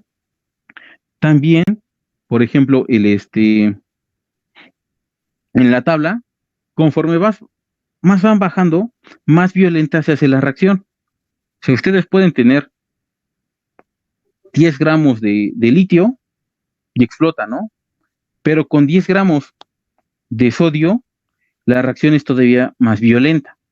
Y si ustedes le ponen 10 gramos de potasio, la explosión se hace todavía más fuerte. Y si lograran obtener 10 gramos de rubidio o de cesio, pues van a ver que explota, pero todavía más fuerte esta reacción, porque va incrementando la violencia de la reacción conforme bajan en la tabla periódica. También elementos como los que están aquí, el calcio, el magnesio, explotan muy violentamente. Incluso hay ocasiones que por ciertas reacciones explota el magnesio y se dice que a un fuego que se produce por magnesio no lo puedes apagar con agua, porque mientras más agua le echas, más haces que el magnesio reaccione con el agua y en vez de que se apague, se prende todavía más.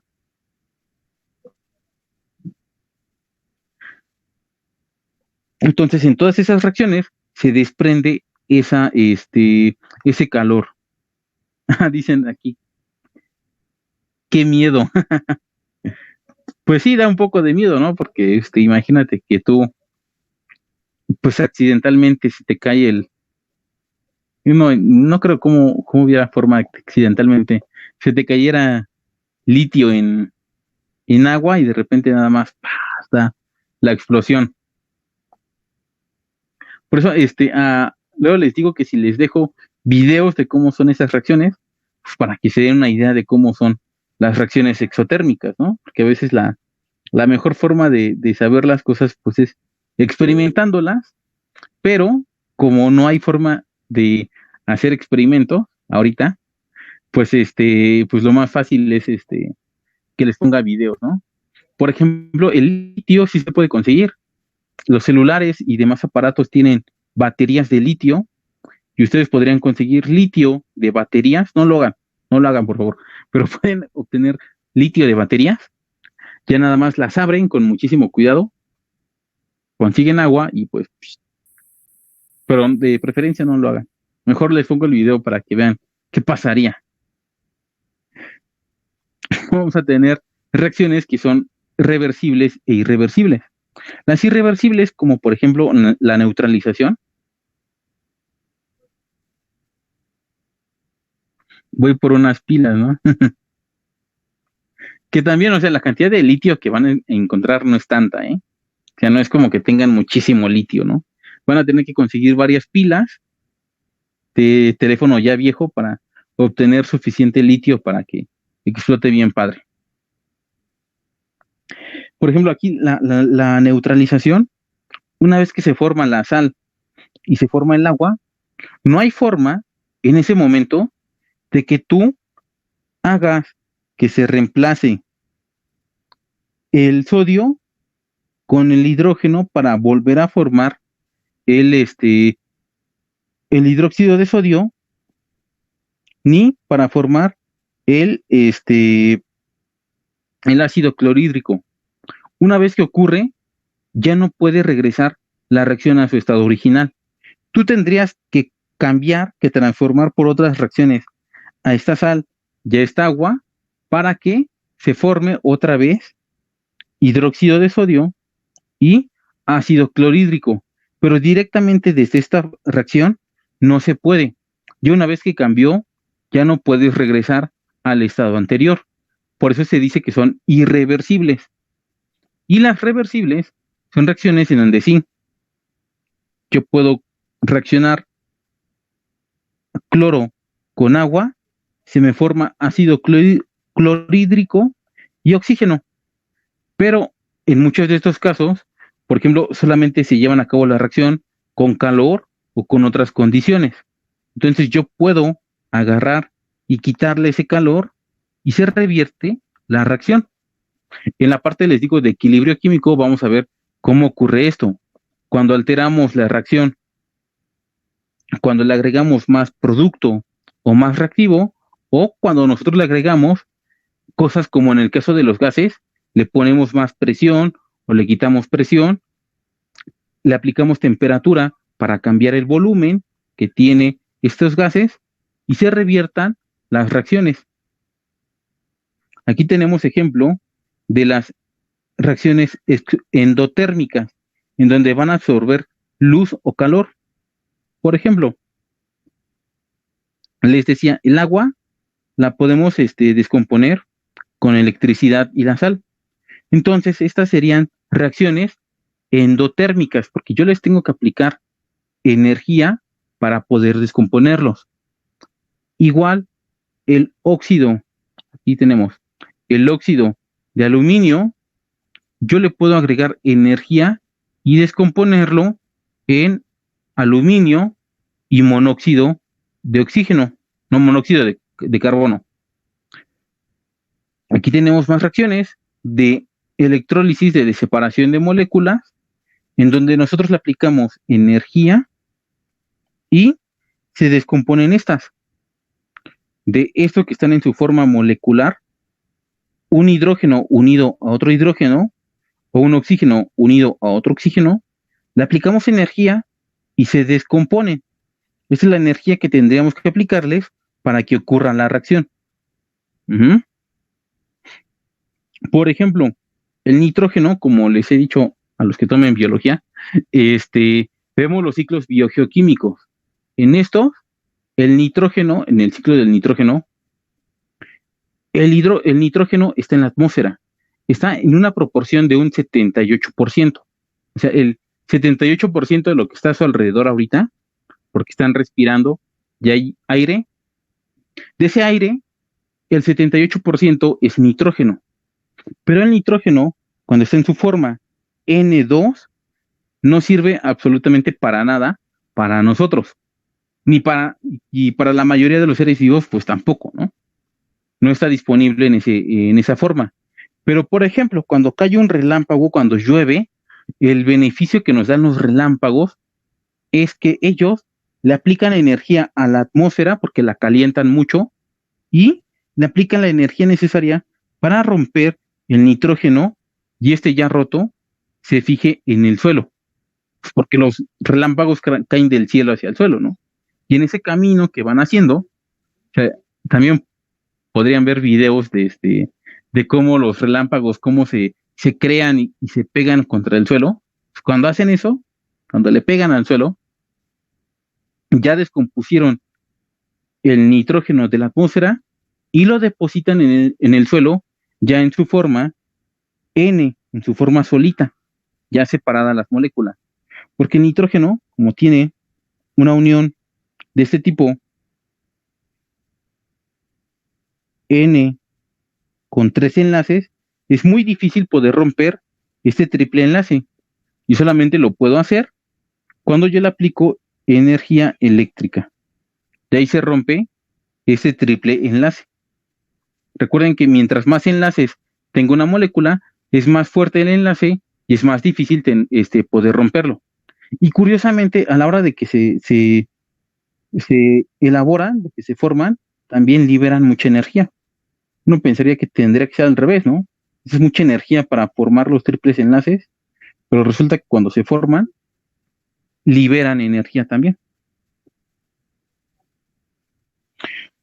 De aquí tenemos a las exotérmicas. Aquí tenemos, por ejemplo, a la reacción de combustión del metano, por ejemplo, del gas metano. Arde, necesita el oxígeno de la atmósfera y entonces se crea dióxido de carbono, agua y calor, que es la flama que nosotros vemos. Aquí podrían ser diferentes fuentes de carbono y entonces se van a formar estos compuestos. También aquí, por ejemplo, de la gasolina y de otros compuestos, también podemos cambiar la fórmula, pero al final lo que se produce es dióxido de carbono y agua y calor. Aquí tenemos reacciones de oxidación, en donde se oxida el hierro, se oxida el magnesio y a la hora de que se forman, se libera calor. Aquí tenemos igual las reacciones de neutralización, que estaban hace rato, y se libera calor. Aquí tenemos reversibles, como en este caso, hidrógeno y cloro, y se forma ácido clorhídrico. Cambiando las condiciones de calor, de productos y demás, se puede revertir la reacción a formarse los reactivos.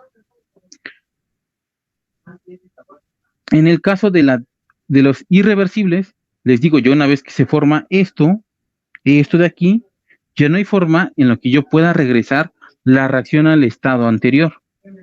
Aquí tenemos la neutralización. Aquí, fíjense, esta fórmula de aquí, tenemos la fórmula que si lo vemos de esta forma,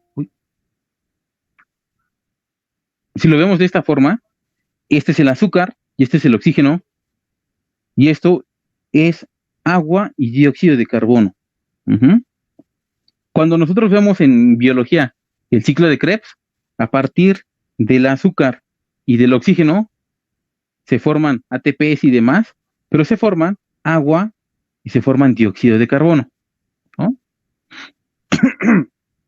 Pero también, si lo vemos en sentido contrario, o sea, por unas reacciones totalmente diferentes, por una vía totalmente diferente que es la fotosíntesis, se puede producir lo mismo, pero a la inversa.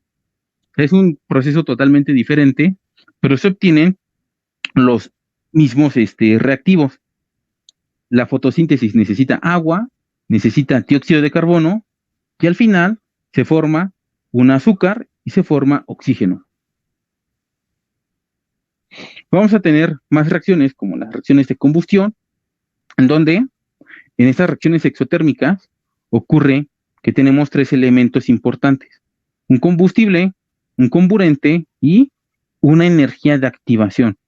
Aquí tenemos el ejemplo pues de una fogata, por ejemplo, puede ser, o de el gas de la estufa, en donde tenemos el combustible, ¿no?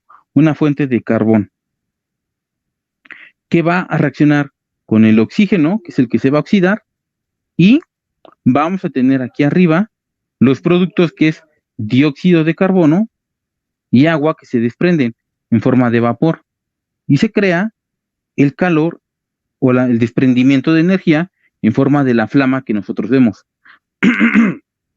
Aquí se me pasó y le puse combustión, y no lo arreglé todo menos eso. Vamos a tener que tenemos 3 elementos, ¿no? El combustible, que es esa cosa que se va a quemar, que va a arder y que va a cambiar su estructura química. Porque como vemos aquí, pasó de carbonos e hidrógenos a tener carbonos y oxígenos. En este caso, vamos a tener los combustibles y van a cambiar los vamos a tener clasificados dependiendo de su estado de agregación. Sólidos, como el carbón o como la madera; líquidos, como la gasolina; gaseosos, como el gas natural. Aquí está, ¿no? Tenemos el comburente, que el comburente es el que se oxida, y el más común y el que casi siempre utilizamos, pues es el oxígeno, ¿no? Este se encuentra en 21% en la atmósfera. Entonces, pues tenemos muchísimo como para que pueda arder cualquier cosa. Y también, por ejemplo, en los casos donde no hay oxígeno, como por ejemplo en los cohetes para llevar cosas al espacio, ahí utilizan oxígeno, pero lo utilizan en estado sólido para que sirva como comburente. Existe el oxígeno en estado sólido, pero tiene que ser oxígeno enfriado a temperaturas pero muy, muy bajas, donde se puede mantener en ese estado sólido. Y la energía de activación para iniciar todo este proceso. Esta puede ser una chispa por fricción o una descarga eléctrica, o de plano pues una llamarada para iniciar esta combustión. Por eso les digo que, o ayer les contaba, que por ejemplo, cuando se sirven en las estaciones de gasolina, como las de Pemex y demás, suele ser una persona quien hace eso, ¿no? Quien te sirve la gasolina. Pero, aquí en México, ¿no? Pero en lugares como en Estados Unidos, donde la gente es la que se despacha en muchos lugares, tú vas a una central ahí en medio del camino, ¿no? De la carretera. Tú pasas al Oxxo a pagar tu gasolina, porque ahí la pagan, y a veces pues es la persona la que se sirve.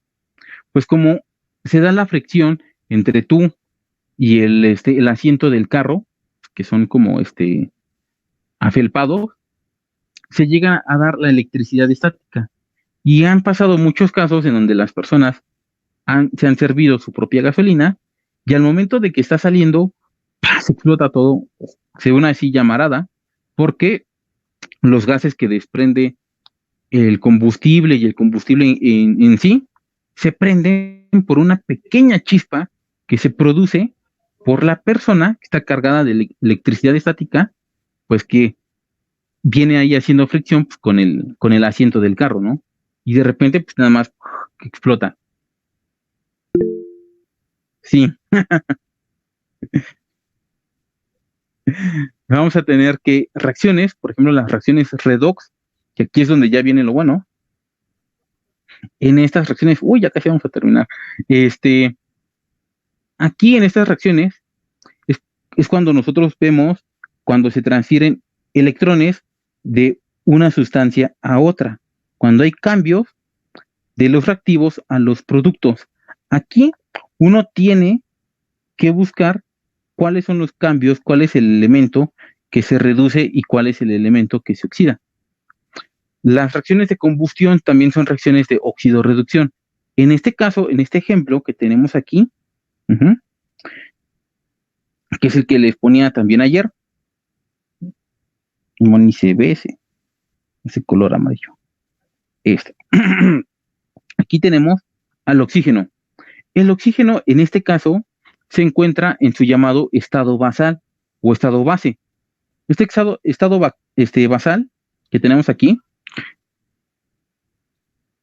como está formando una molécula entre átomos de oxígeno, su carga del estado de oxidación es cero.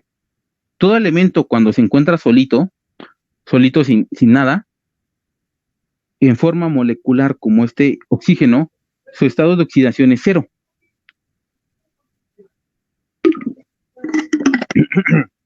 Ya después vemos que este oxígeno va a reaccionar con el carbón y con el carbón aquí del octano, en el caso de una combustión, por ejemplo, en el interior de un motor, este oxígeno va a cambiar su estado de oxidación, porque al reaccionar con el carbón, debe de adquirir un estado de oxidación diferente.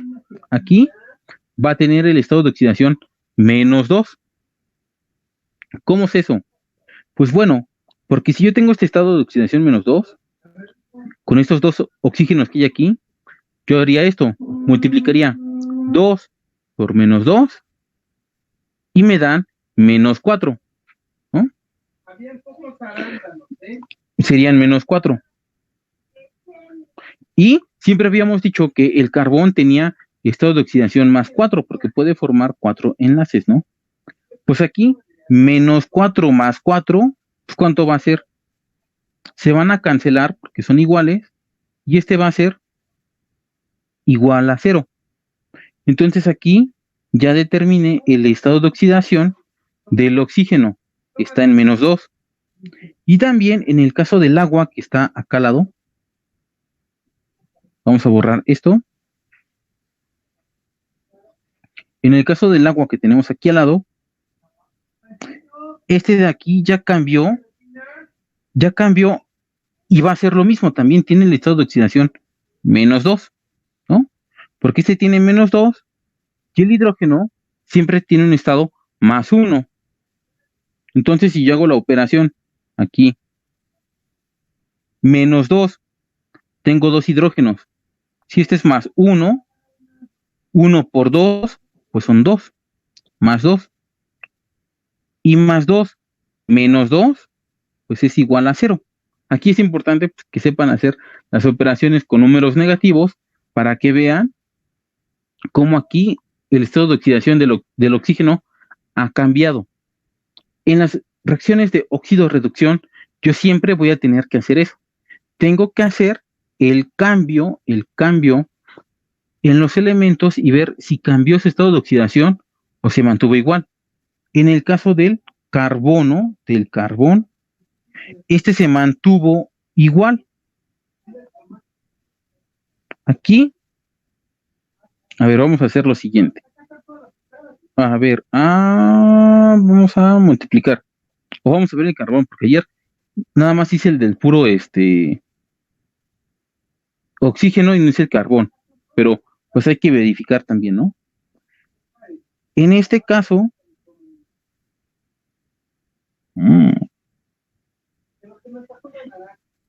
aunque lo acomodamos aquí de esta forma, en las fórmulas de la química orgánica, siempre ponemos el carbón y el hidrógeno. Esto no me lo estoy inventando para que cuadre, ¿no? Estos tienen carga positiva.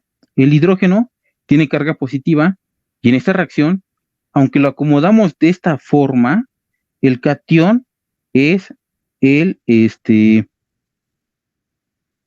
hidrógeno, porque tiene carga positiva, como lo habíamos visto en el metano y demás, y este hidrógeno, este carbono, ay, esta cosa no quiere, este carbono aquí, vamos a ponerlo así, positivo, y este carbono tendría que estar manejando entonces, a ver, caray, tendría que estar manejando -4 para combinarse. Y en este, pues sigue teniendo oye, esta cosa, no se pone. Esta es la pista aquí. Aquí, en esta reacción, en la reacción del dióxido de carbono, pues también debe de manejar el estado mm, +4. Este es. Entonces el carbono también cambió. Cambió del -4, porque este tiene que tener carga negativa y este carga positiva. Cambió del -4 al +4 aquí. Eso no lo había puesto la vez pasada, ayer. Nada más me centré en los puros hidrógenos.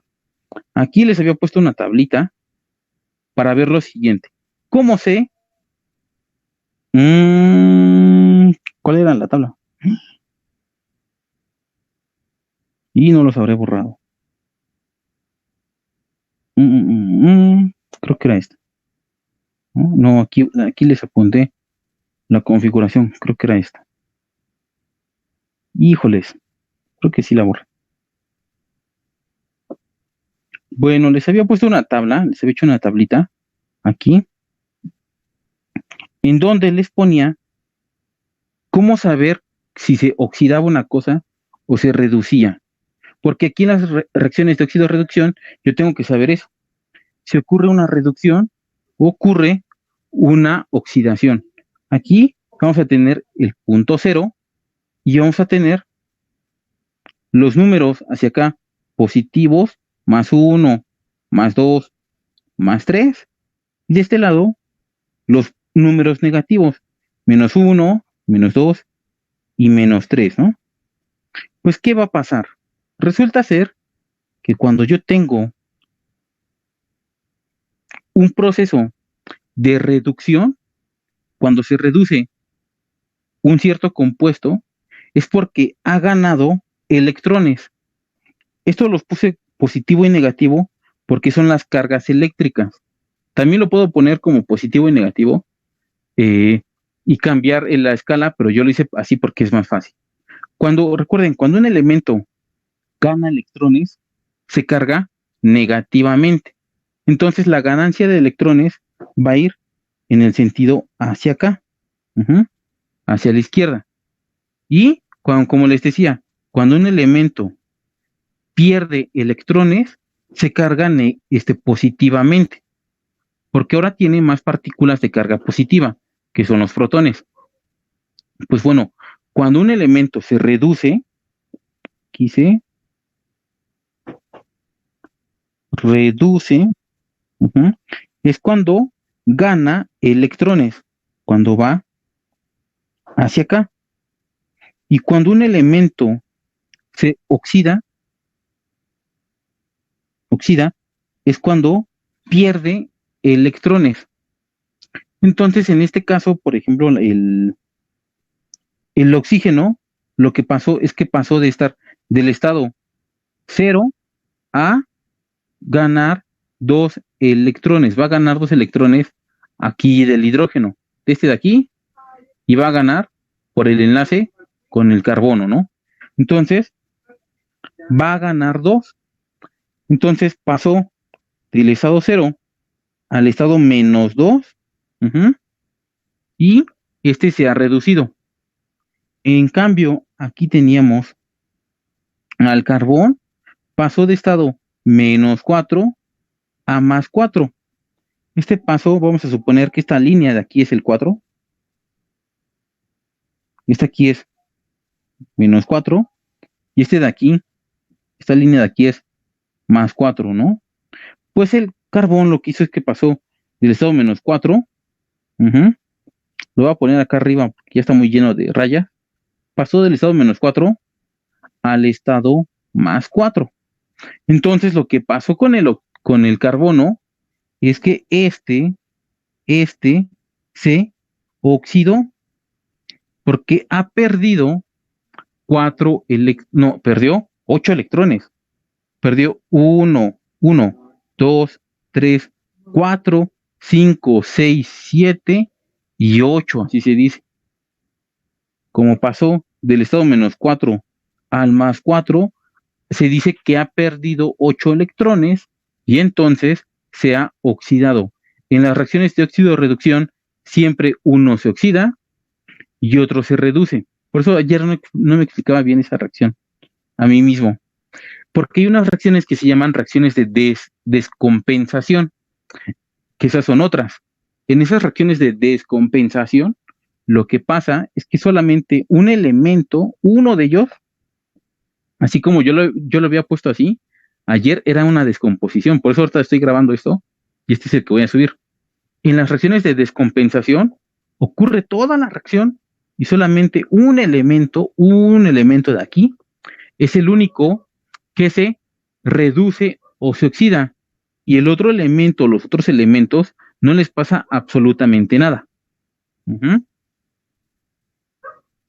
No les pasa absolutamente nada a esos, y entonces, pues,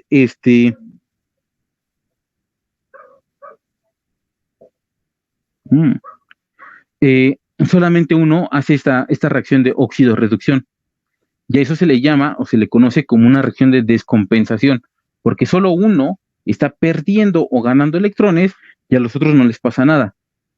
Entonces se dice que la reacción se descompensa.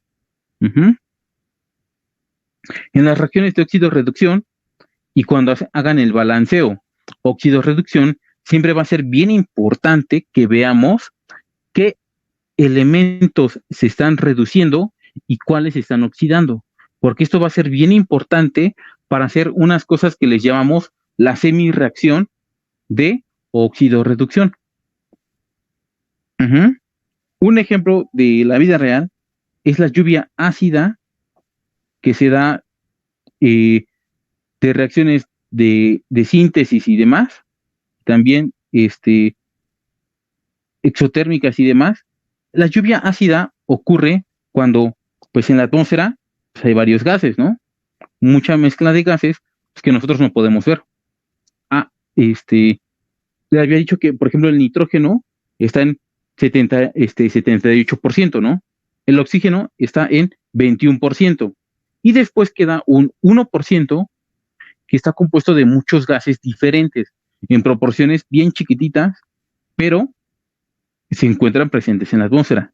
El dióxido de carbono, los óxidos de azufre, óxidos de nitrógeno, los gases nobles como el neón, el argón y demás, que se encuentran solitos, pues bueno, va a ocurrir que cuando los seres humanos, pues en nuestras actividades de humanos, arrojamos muchos gases a la atmósfera. Entonces, como aumentamos la proporción de varios de estos gases que están aquí, se rompe el equilibrio que ya existía. Y lo que va a ocurrir es que se genera la lluvia ácida, que es una lluvia, una precipitación de sustancias con un pH ácido, aquí está el ácido, mayor al 5.6, y muchas de esas sustancias pues van a ser tanto el dióxido de carbono como óxidos de azufre y de nitrógeno. Estas tienen fuentes naturales que las crean, pero también pues están muchas de las acciones pues del ser humano. Hay incendios forestales naturales, pero también hay los que hace el hombre. La combustión de nuestros carros generan dióxido de carbono. Las fábricas crean muchos contaminantes, no solo dióxido de carbono, crean otras cosas, y pues rompemos el equilibrio, ¿no? ¿Qué ocurre?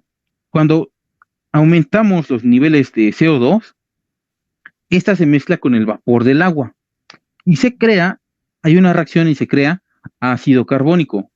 Cuando tenemos óxido de azufre, tanto como este también de aquí, o este también de acá, cualquiera de estas 4 versiones, pues lo que pasa es que se crea ácido sulfúrico, ácido sulfuroso, ácido sulfúrico.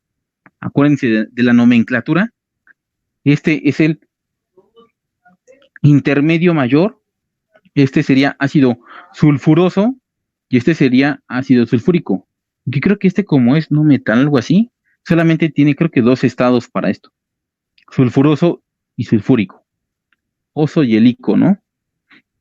Y el óxido nitroso que tenemos acá, que se combina con el agua y forma el ácido nítrico. Este es ácido nítrico y ácido nítrico. Entonces estos hacen daño para los seres vivos que se encuentran pues afuera, porque la lluvia comienza a corroer muchas cosas y también les afecta. Si tú bebes agua, el agua de la lluvia, pues te estás tomando un ácido. Por eso no se recomienda, a los niños se les enseña que no deben de tomar esa agua, ¿no? No se te explica bien por qué, dicen que el agua está sucia, pero es por ese motivo. También, por ejemplo, afectan a muchas construcciones porque comienzan a degradarla. Y pues los estados gastan mucho dinero en reparar esto. Por ejemplo, el Bellas Artes está hecha de mármol y el mármol es carbonato de calcio en una presentación diferente. Ese mármol se degrada cada vez que cae la lluvia ácida. Entonces, poco a poco, Bellas Artes pues se está desintegrando. Y demás monumentos de Ajá. Pues, Hugo, ya no lo hagas, por favor. Ya no tomes el agua de la lluvia porque te estás echando agüita ácida.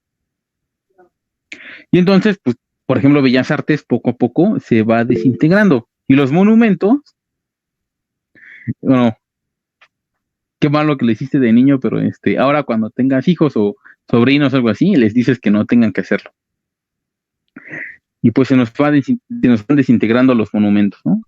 Y otras afectaciones también al medio ambiente.